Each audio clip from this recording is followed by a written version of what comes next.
Bonjour, aujourd'hui je vais vous raconter l'histoire du ciel. Au tout début des temps, le ciel était à portée de main.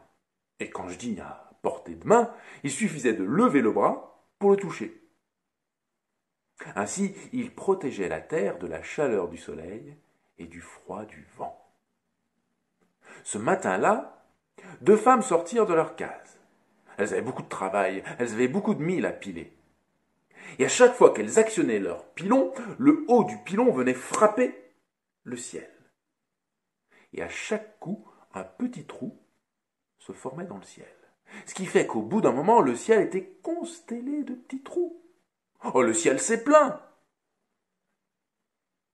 Mais entre le bruit du pilon et le chant des jeunes femmes, il ne fut pas entendu.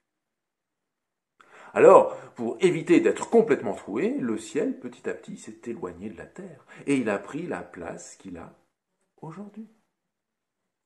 Mais au-delà du ciel, vivait une jeune fille, qu'on appelait la jeune fille des nuages.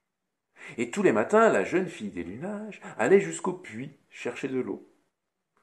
Elle remontait son seau rempli à ras-bord. Et le temps de rentrer chez elle, elle portait son seau à bout de bras qui brinque-ballait de droite à gauche. L'eau débordante ruisselait le long des parois qui tombaient sur le ciel, et cette eau passait à travers les petits trous du ciel. Et ainsi est née la pluie. Le soir venu, le soleil se couchant, la jeune fille n'aimait pas trop rester dans le noir. Alors, pour s'éclairer, elle avait une petite bougie qu'elle allumait tous les soirs. La lumière de cette bougie passait à travers les trous du ciel. Et c'est ainsi qu'aujourd'hui encore, nous avons des étoiles.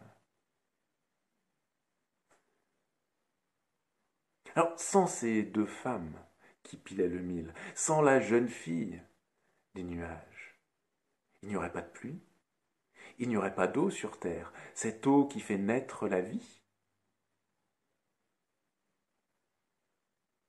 C'est pourquoi on dit encore aujourd'hui en Somalie, d'où est originaire cette histoire, que les femmes sont les sources de la vie.